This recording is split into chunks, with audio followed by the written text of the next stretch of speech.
Welcome to Common Hood. This your OG Simon P. Coming to you live today with my co-host, my man with the plan, the man that's going to change our health slowly and surely.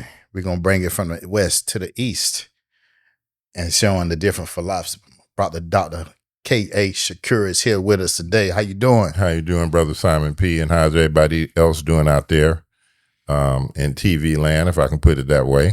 TV land, YouTube land, social media land.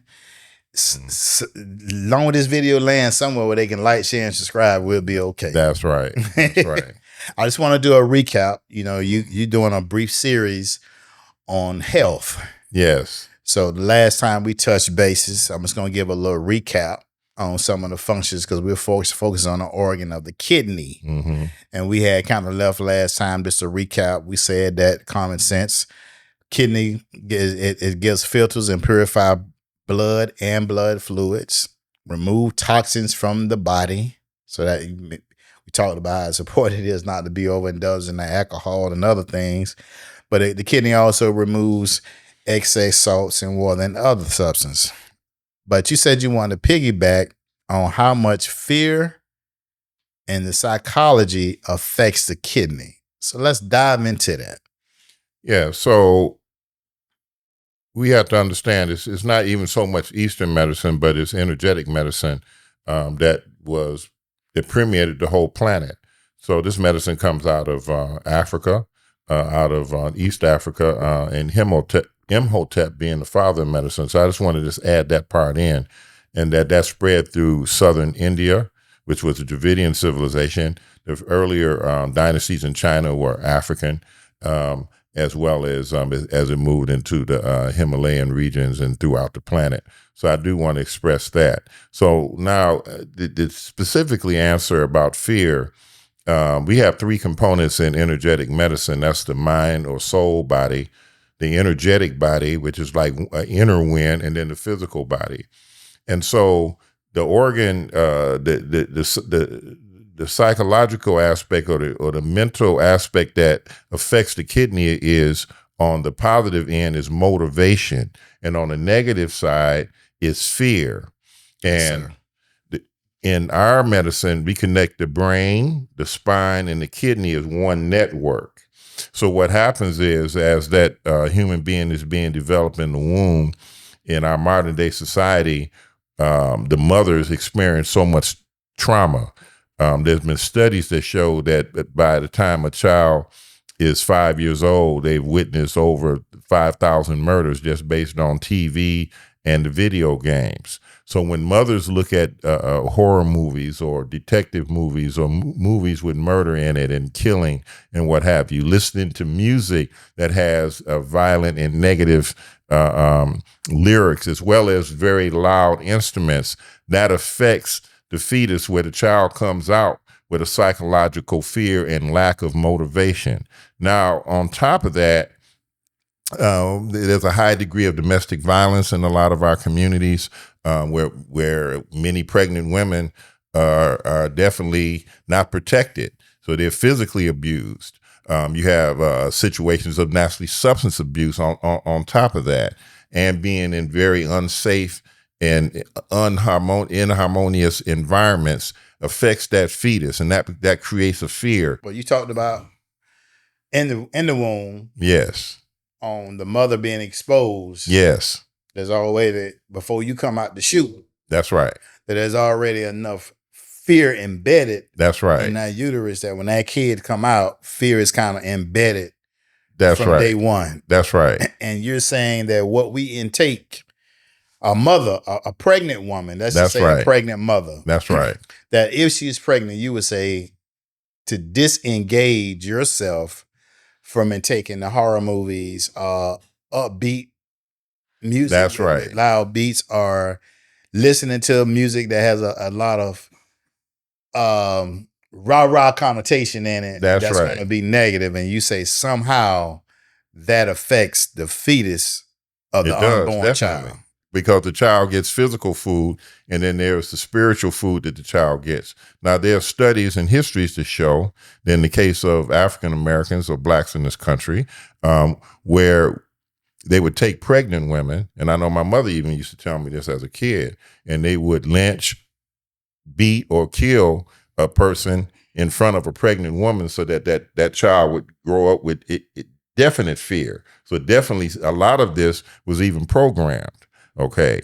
So a woman needs to be in a pregnant woman should be in the most harmonious environment as possible. Language should be as harmonious as possible. Now, in our medicine, the ear connects to the kidneys.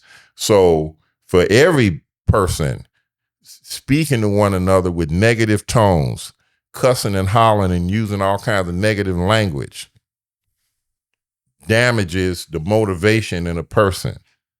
Growing up saying, and I'm gonna cuss some, so I don't mean anything by this, but I want to give the example. Let me do the cussing for you. Yeah, I'm gonna say, oh nigga, you ain't shit, or you ain't about nothing, or calling people bitches and hoes. All those types of terms that go into the ears create a lack of motivation to do things. So go ahead. We coming in with the fetus being messed up. Yes. On what the mother intakes and what the mother's around. That's right. So maybe it makes sense when they say when your child is in the womb, you know, the studies behind when they say you should play classical music or common music. Common jazz music. That's or something too. And this affects the organs in different ways on how it's developed. In common environments too. Nice colors, not being in drab environments. Eating good food, being spoken to in very nice terms, and catering to the mother as she's pregnant, because that's a very spiritual and a very important time because a new life is coming into the world. Okay. So one shouldn't be, you want to try to eliminate as much stress as possible on every end. Right. So our mothers has a lot of responsibility that as soon as they conceive. Now, men have a lot of responsibility to make sure that this happens. To make sure it's happening. That's right. And family. Make sure it's happening. Family. Community, everybody. Now the human is going to spend more outside of the womb, more time outside of the womb than inside the womb. So let's go back to the outside of the womb. Yes. On the environment that you say that we intake. Well, one thing is what we listen to and the level of music, or if you want to call it music, that especially a lot of our young people listen to. That becomes a very, and it's purposely marketed that way, that creates a lack of motivation or creates negative motivation because of the messages in the music. We can go back to the heavy metal scene in the middle, in the 80s. There were a lot of suicide messages, killing messages, getting high messages, as it translated into what I call negative gangster rap. So I'm not this down in hip hop, but we talking about the negative gangster rap, where you're talking about killing women, where you're talking about women in negative terms, where you're talking about killing and shooting, and actually putting, in some cases, sound effects within the song of machine guns and guns.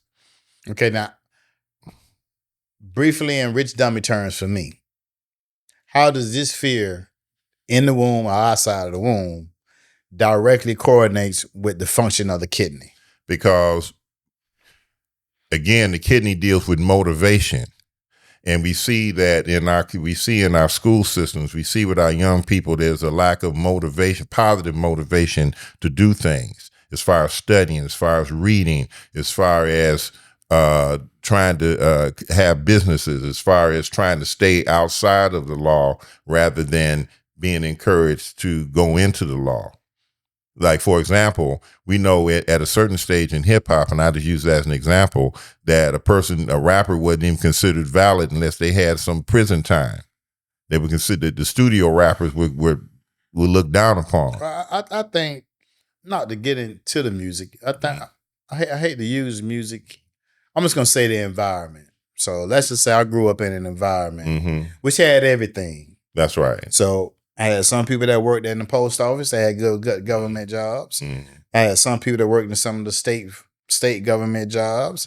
And then we had a neighborhood that some people didn't have so good of a jobs, and then we had a mix of neighborhoods on a couple streets where it was kind of subsidized a little bit, right? Well, we looking at a condition right now, just here in Alachua County in Gainesville, where 57 to 60%, there's a 57 to 60% illiteracy rate where people are reading and writing at a third grade level. Okay, and when I talk to educators around the country, I hear the same type of statistics. So definitely this situation, because you're looking at your age group, and I'm looking at now the current age group of young people. Now I'm looking at it systemically that it's been going on for a long time. So when we talking about how fear and the psychology of fear is interconnected to the functions of the kidney, I'm just trying to get an understanding on how much that fear plays into my kidney function. Because I thought it was more so about the Western way, which is the diet, what you intake. No, that has something to do with it. Remember, I said that there are three bodies. Right. So we're not negating diet. We're not negating exercise. Right. We're not negating medicines. Right. But I'm also talking about an aspect that many times people don't consider, because in the Western paradigm, they don't talk about the mind as much in relationship to that or particular organ and energy. So I'm just stating that a lot of the motivation, according from Eastern medicine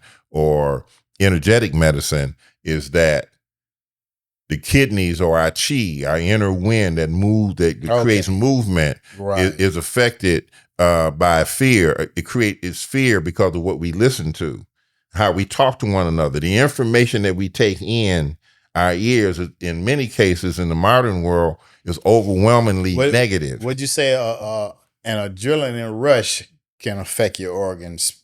Yeah, that's true too. An adrenaline rush. So right. What I mean is, I'm walking in a peaceful neighborhood, and as I'm walking by, paying attention, a pit bull comes from out of nowhere. Well, that causes a fear. And we call that heart. And sometimes you get a headache from that. Sometimes we call that heart shock, though, and so that affects all the organs. But I'm talking about specifically motivation. Right. And so it starts in the womb, and then it happens naturally in post-birth by the music we listen to, what we take in, because we live in a society where music is very, and entertainment is very prevalent, so it's what we take in. How do we talk to each other? I think the messages that we hear in our consciousness. Do you think all the negativity we live in actually take off some years of our lives? Of course, definitely. You have a measuring gauge of what you think it possibly would take off? Because, though technology have made things easier, we still kind of see with that. Well, there was a study done by the Japanese with water and with plants, and they did an experiment where they spoke positive to water and plants, and they grew. And then they used negative language, and they died and wilted. Now, we know 70% of our body is water. Right. Okay. So 75. 75. Just like the earth, the majority of the earth is water. And then the next 29%, 30%, however you want to put it, is solid. And so scientifically, it's been proven that negative thinking, negative language, listening to negativity in an overwhelming sense will affect our health, our physical health, as well as our mental and spiritual health. And that's what we want to drive home, that the energy component of the science that you're teaching, with using energy to help heal you, how it affects all these different And the first stage of that is just being able to sit still and relax without any distraction. Just being able to sit and allowing the thoughts to dissolve every day. If a person can sit a couple minutes, a few times in a day, just sitting still, that is the beginning towards wellness and balance and wellness and healing. Okay, that's the beginning. All right. You have any closing words you want to say relating basically what I just said? If people for a few minutes every day can keep their back straight and just be still, as they say in Psalms, be still and know that I am. Just be still and allow the thoughts to dissolve. Be still and know, say that again. Be still and know that I am. And know that I am. That's right. That's right. That sounds easy. But it's actually harder than what we think. It's just like any other practice. Right. Sit for a few minutes, even though it might seem overwhelming. Just continue to do for a few minutes, a few times a day, continually. And usually after a few weeks, people get into the groove of it. Sometime way before that time. Let's tap into the energy. Tap into the energy, we'll have better health. That's right. All right. You got any closing remarks? That's it, Brother Simon P. All right. This is Simon P with Common Hood. Please hit that like, subscribe, and share. As we're calling Peace out, say, everyone. we out.